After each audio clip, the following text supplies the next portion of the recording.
지난주와는 일부 예배의 모습이 좀 달라졌죠. 이제 앞으로 일부 예배 때에는 우리 시무집사님께서 예배 사회를 보시게 될 겁니다.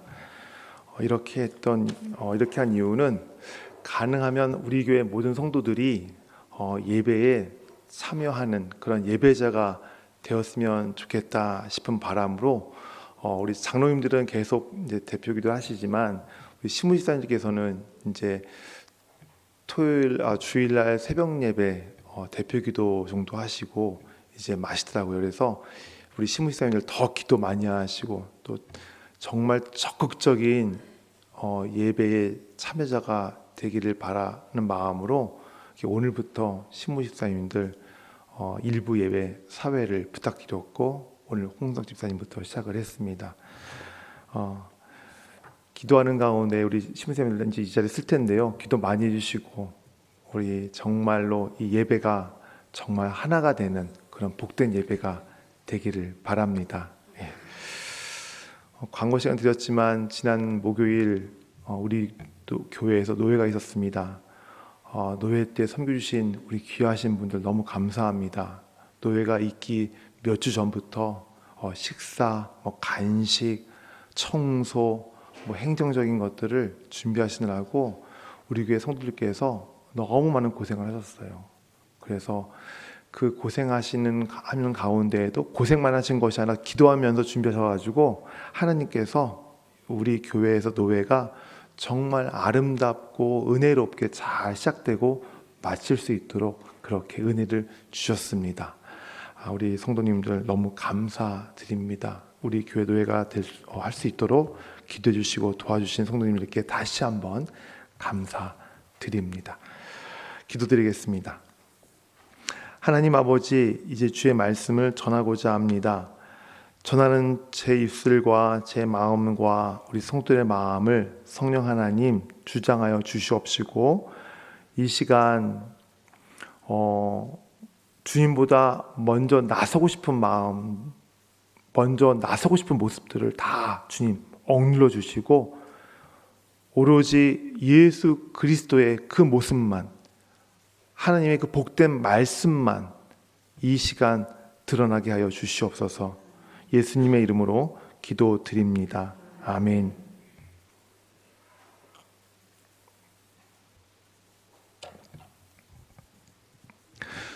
우리 교회는 지난 3주 전부터 예수님의 부활 사건을 기록한 사복음서, 마태, 마가, 누가, 요한복음, 이게 사복음서입니다. 4권의 책이라고 하는 말, 사복음서를 중심으로 그 복음서 안에 담긴 예수 그리스도의 부활의 의미를 지금 살펴보고 있습니다.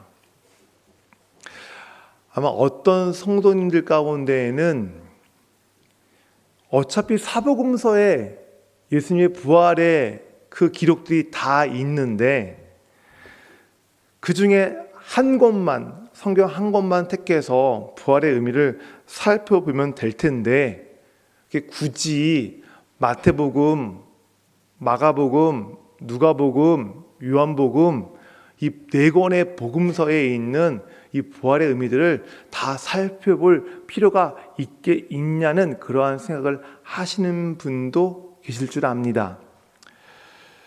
그런데 이렇게 말씀을 드리고 싶어요. 여러분들께서 예수님을 더 잘 알고 싶으십니까? 예수님이 누구신지 내가 좀 더 마음 가운데에 알고자 하는 갈급함이 있습니까? 그렇다면 마태, 마가, 누가, 요한복음 이 사복음서의 전체 말씀을 함께 보셔야 합니다. 그래야만 예수님을 보다 좀 더 자세하게 저와 여러분들이 알아갈 수가 있어요. 왜냐하면 이 사복음서마다 예수님의 행적과 말씀이지만 그 가운데서도 그 저자들마다 예수님에 대해서, 말씀에 대해서 행적 가운데에 강조하고 싶은 부분이 있거든요. 예를 들면 이런 겁니다. 쉽게 말하면 어떤 저자는 예수님의 앞모습을 강조하고 싶고 또 어떤 사복음서의 저자는 예수님의 뒷모습, 어떤 저자는 예수님의 오른쪽, 어떤 저자는 예수님의 왼쪽에 있는 모습을 강조하고 싶기 때문에 그렇게 사복음서를 기록하고 있는 것이고요.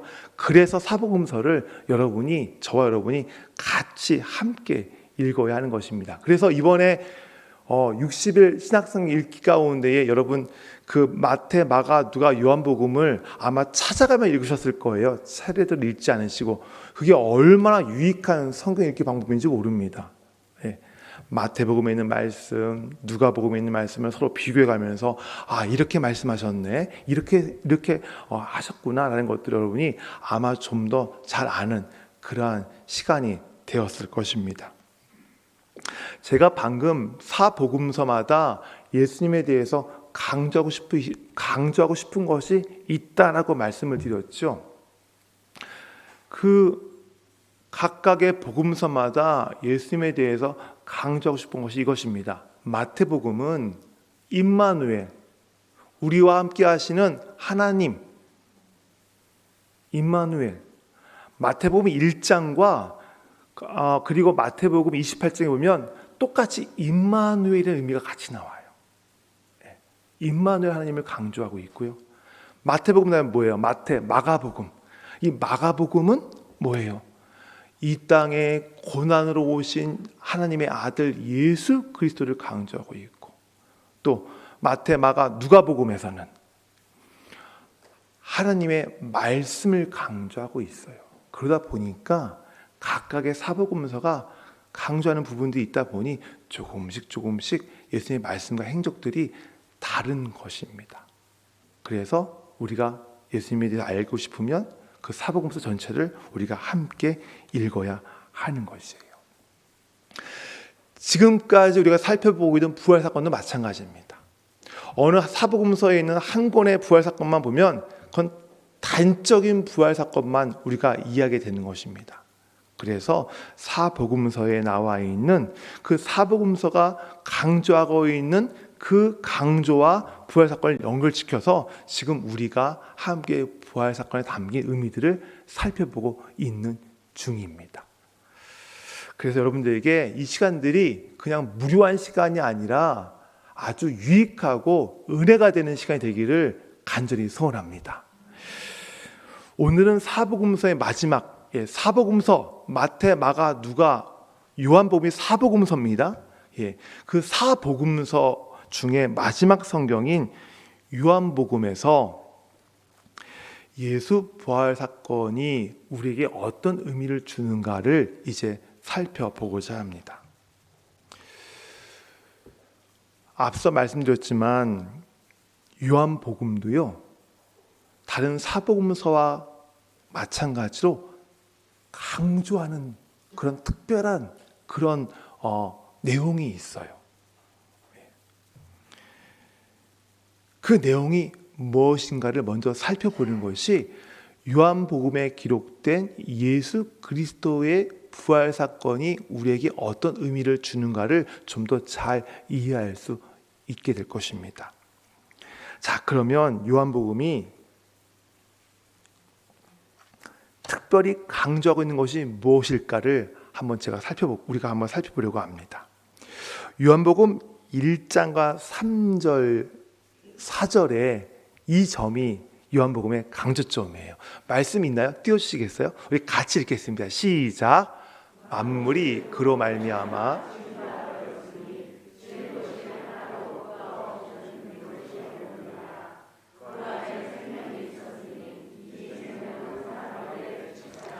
삼절에 만물이 그로 말미암아, 그가 누굴까요? 예수 그리스도로 말미암아 지은 바 되었으니 지은 것이 하나도 예수 그리스도가 없이는 된 것이 없느니라. 4절도 마찬가지. 그는 누구예요? 예수 그리스도. 근데 4절에 중요한 구절이 있죠. 그 안에 무엇이 있다고요? 생명이 있다. 그리고 이 생명이 사람들의 빛이다 라는 거예요. 요한복음에서 강조하는 것이 바로 저거예요. 예수 그리스도는 뭐다? 생명이다. 생명은 누구다? 예수 그리스도다라는 것이 요한복음에 강조하는 내용이에요. 댁에 돌아가셔서 요한복음을 한번 읽어보세요. 그러면 다른 복음서에도 물론 생명, 영생이라는 단어들이 나오지만 유독 요한복음에 보면 생명, 영생의 단어들이 더 자주 나옵니다. 그걸 동그라미처럼 읽어보시면 되게 재밌을 것 같아요. 그것뿐입니까? 이 요한복음의 기록 목적을 기록한, 요한복음을 왜 기록했는지 그 목적이 적혀 있는 요한복음 20장 30절과 31절 말씀이 있어요. 우리 한번 보겠습니다. 또 같이 읽겠습니다. 시작.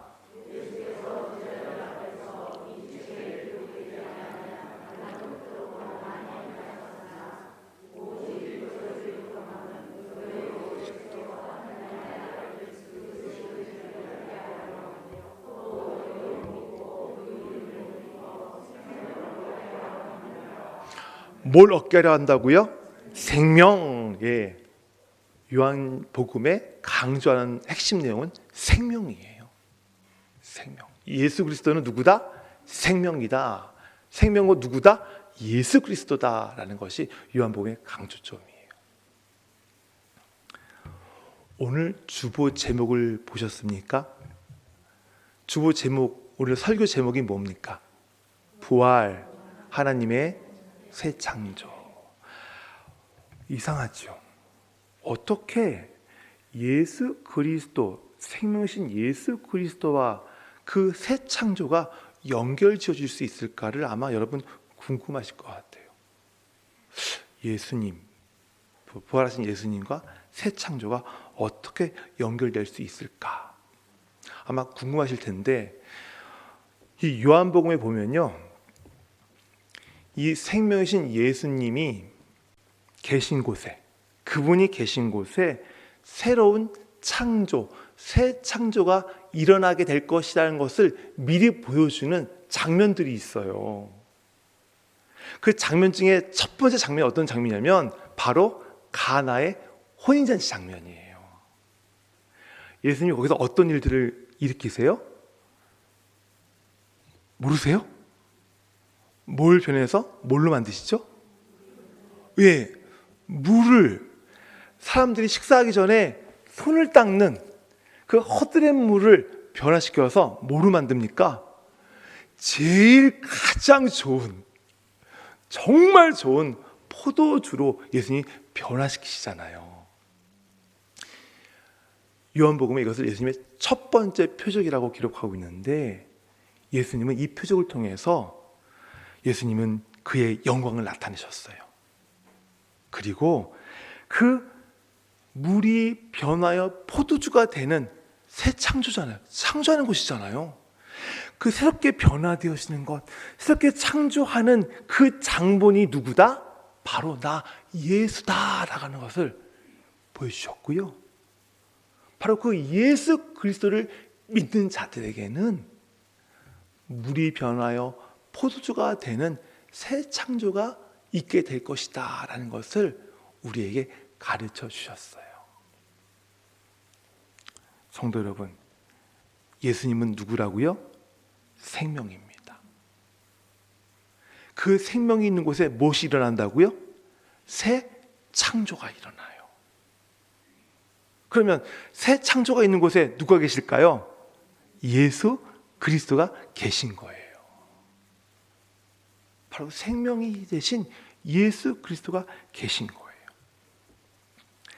그렇다면 이 부활 이전에 생명이신 예수 그리스도께서 보여주셨던 그 새 창조가 그분의 부활 이후에 어떻게 이루어졌을까를 한번 볼게요.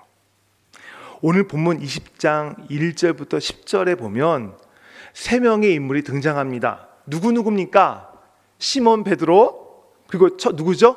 막달라 마리아, 그리고 예수님께서 사랑하시던 제자, 즉 오늘 우리가 읽은 본문의 저자, 요한복음의 저자인 사도 요한, 이 세 사람이 지금 등장하고 있어요.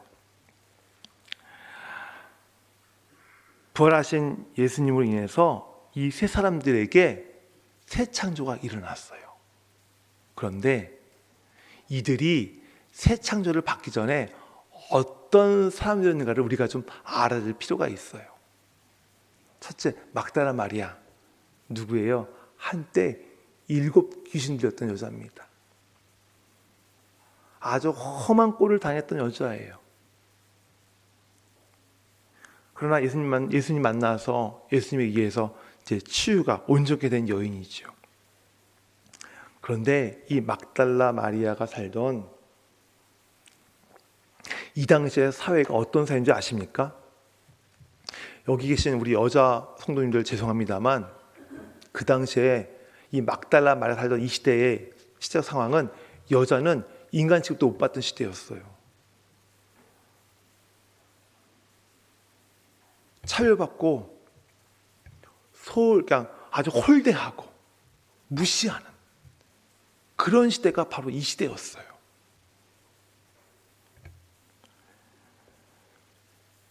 어느 정도였냐면 인구를 셀 때 사람 수에 여자는 들어가지도 못했어요. 심지어는 여인이 어떤 사건을 보고 증언을 하잖아요. 증인으로서 자격이 없었어요. 여자의 말은 법정에서 증인으로서의 자격을 갖추지 못하는 그 정도로 여인들이 엄청나게 차별받고 무시당하던 시대였어요. 그러니 어떻겠어요?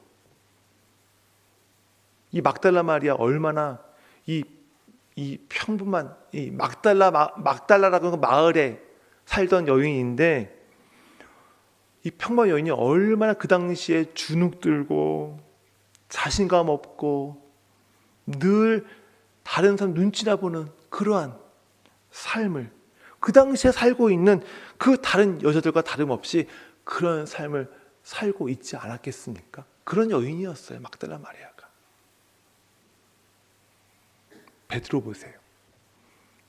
한때 그는 예수님의 수제자였어요. 남다른 열정을 갖고 있어서 정말 예수님을 잡으러 사람들이 왔을 때에 그 제사장 그 시종의 귀를 칼을 들어 자를 정도로 아주 성격이 급하고 다혈질적인 사람이었어요. 예수님에 대한 열정이 뜨거웠어요. 예수님 예수님 쫓아서 어디든지 가겠다고 그렇게 호언장담하던 사람이었어요.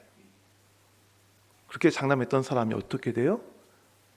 예수님이 잡혀가니까 너무나 쉽게 예수님을 3번이나 부인했던 사람이에요. 요한은 또 어떻고요? 요한의 별명이 뭔지 아세요? 우레의 아들이에요. 그 별명을 누가 지어준 줄 아세요? 예수님이 지어주셨어요. 예수님 보실 때에도 딱 보니까 성격이 급한 거예요. 그러니까 이 요한한테 우레의 아들이라는 그 별명을 예수님이 지어주셨어요. 그 별명답게 요한 역시도 성격이 매우 급한 사람이었습니다. 게다가 자기 마음에 들지 않으면 말도 함부로 하는 사람이었어요. 한 번은 예루살렘으로 예수님께서 가실 때에 사마리아의 한 마을을 지나가실 때였습니다.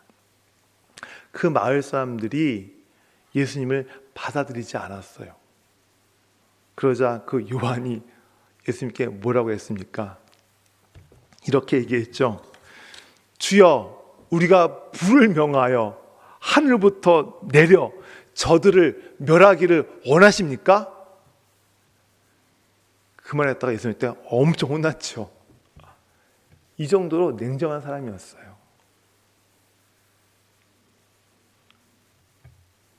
그것뿐입니까? 마가복음 10장에 보면 자기 형제 야고보와 예수님을 찾아오죠. 그리고 예수님께 청탁을 하죠. 예수님 영광 중에 계실 때에 우리 중에 한 사람은 예수님의 우편에, 다른 한 사람은 예수님의 좌편에 앉혀주세요라고 부탁을 합니다. 이 부탁을 할 즈음이 어떤 그 때였냐면 제자들 사이에 누가 더 크냐라고 하는 그 다툼이 있을 때였어요. 속이 보이죠? 예. 예수님께 와서 부탁해가지고 자기가 예수님 그 제자들 가운데에 좀 가장 높은 자리에 있고 싶어하는 속이 보이는 그런 그런 부탁을 요한이 와서 했어요. 남에게 지기 싫어했어요. 오직 경쟁, 이기기만을 원하는 경쟁, 오직 높은 자리, 그것이 그의 가장 인생의 주제가 성공, 그것만을 원하는 사람이 바로 요한이었어요.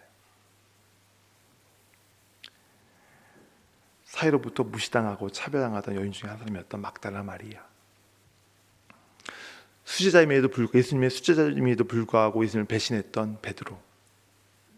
그리고 냉정하고 차갑고 남들과의 경쟁에서 꼭 이겨야만 하고 성공만을 추구했던 요한.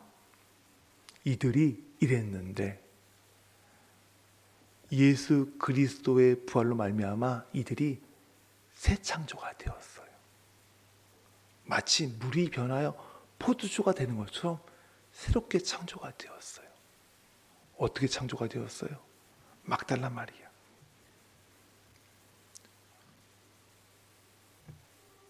성경에서 남자 제자들보다 먼저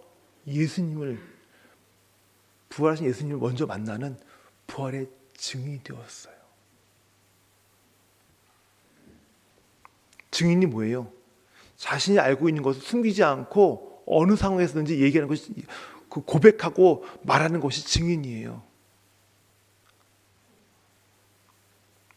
그 당시에 사회가 어떤 사회였다고요? 여자들의 말은 무시하는 사회예요. 차별하는 사회예요. 누가복음에 보면 마리아가 살아계신 예수님을 만났다라고 제자에게 전할 때에 제자들이 뭐라고 한 줄 아세요? 허탄한 말을 하지 말라고 핀잔했어요. 막달라 마리아는 여인으로 차별받고 홀대받고 무시당하는 그 사회에서 그냥 정말 보잘것없는 여인이었지만 그는 제자들 향해서 예수 그리스도의 부활을 증거했어요. 알았을 거예요. 자기가 말하면 듣지 않을 것이라는 거. 자기가 말하면 제자들이 어떤 말을 할 것이라는 거 알고 있었을까요? 지금까지 그렇게 당해왔으니까. 아무도 자기 말에 귀 기울여 듣지 않았으니까. 그것 때문에 상처받을 거 알면서도, 그것 때문에 내 마음에 서운할 것을 알면서도, 내가 창피함을 당할 것을 알면서도 그것을 무릅쓰고 마리아는 예수 그리스도의 살아나심을 증언했어요. 그렇게 기죽어 있고 차별과 냉대로 인해서 그렇게 소외되어 있는 여인이었지만 예수 그리스도의 부활을 통해서 새 창조를 입으니까 자기가 창피함을 당해도 사람들이 허탄한 말을 한다고 나에게 뭐라고 해도 예수 그리스도 부활하셨습니다 라는 그 증언을 그 여인이 자신 있게 할 수 있었어요. 베드로 보세요. 예수님 앞에서 철저하게 회개하죠. 어떻게 회개했어요? 예수님께 3번 예수님께 사랑의 고백을 드렸죠. 그리고 베드로는 정말 예수님을 닮는 목자가 됐어요. 기쁜 마음으로 정말 그의 열정을 다해서 주님이 맡겨주신 그 양들을 그가 목양했고 또 초대교회 성도들을 이끌고 가는 그러한 훌륭한 지도자가 되었어요. 요한을 보십시오. 마음이 급해서 우레의 아들이라고 불렸고 말을 함부로 했고 정말 그 마음에서 너무나 차가운 것밖에는 볼 수 없었던 그런 사람이었는데 그가 바뀌지요. 요한의 별명이 어떻게 바뀐 줄 아세요? 사랑의 사도. 사랑의 사도로 바뀌었어요.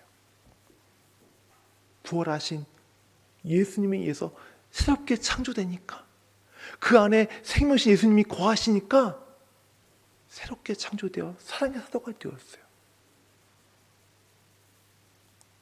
그것뿐만 아니에요. 요한이 어떤 사람이었다고요? 늘 경쟁심, 제일 잘하고 싶고 제일 높은 자리에 앉고 싶은 그런 욕심, 성공이 요한의 주제가였잖아요. 인생의 주제가였잖아요. 그런데 요한이 어떤 일 한 줄 아십니까? 예수님의 어머니 마리아를 자기 집에 모시고 그를 섬기는 그런 헌신의 요한이 자신의 인생을 거기에 바칩니다.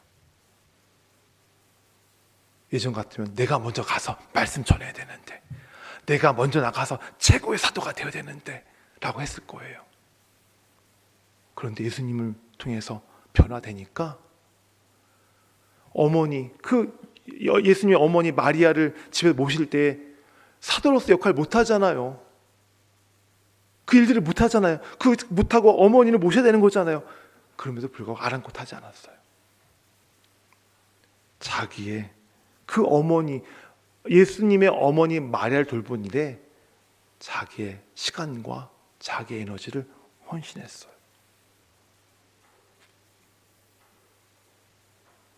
이것이 바로 생명이 있는 예수 그리스도로 말미암아 변화된 사람들의 모습이에요.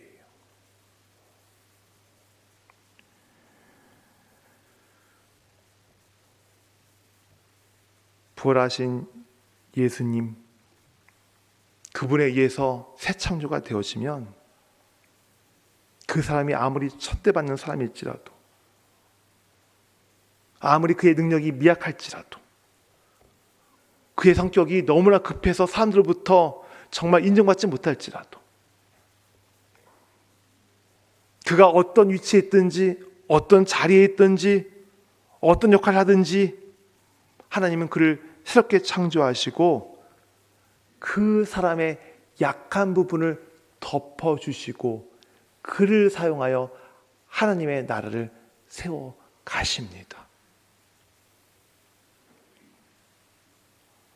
왜 모르시겠어요? 하나님이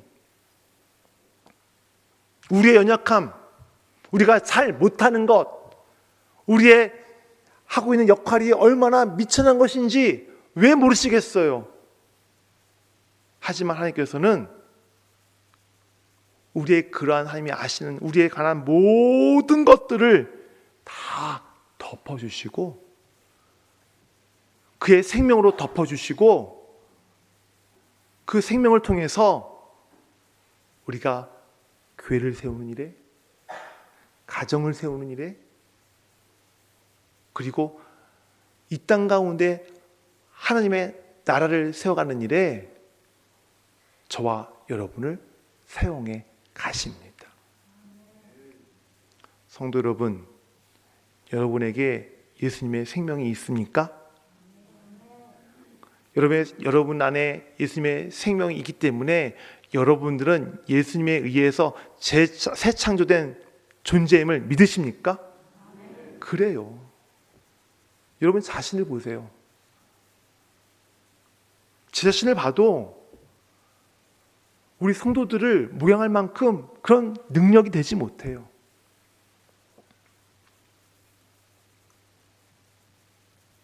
우리 장로님들, 권사님들, 직분자들 가만히 자신들을 들여다보세요. 내가 이 직분을 맡을 만한 능력이 있습니까?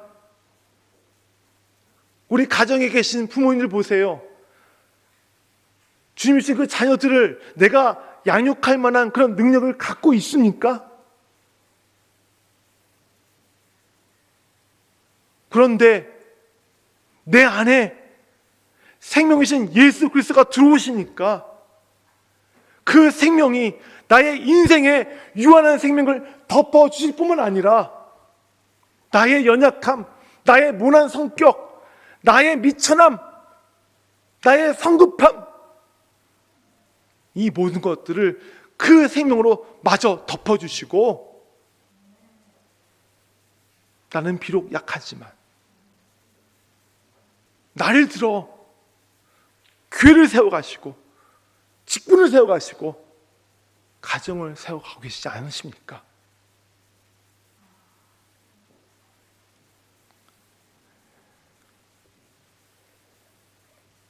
그래서 저는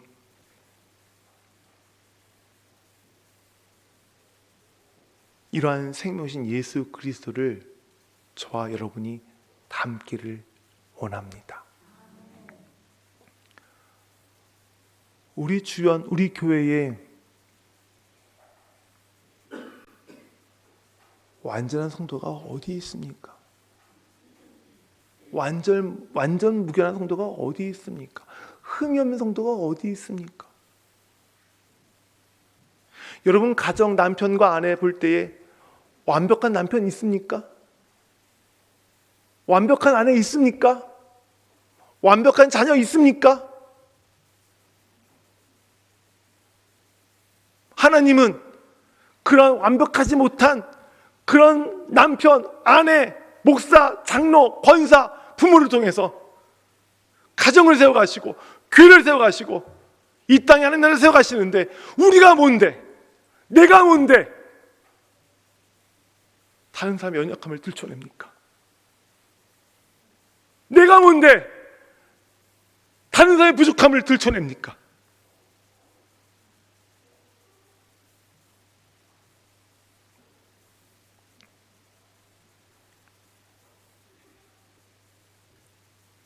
저와 여러분이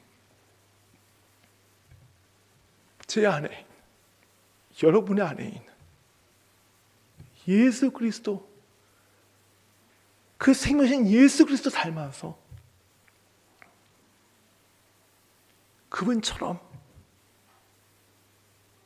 연약한 나의 남편, 부족한 나의 아내, 정말 흠이 많은 나의 지체를 덮고 덮어주고 그와 함께 가정을 세워가고 교회를 세워가는 그런 저 여러분 되시기를 주님의 이름으로 축원합니다. 우리 같이 기도하겠습니다.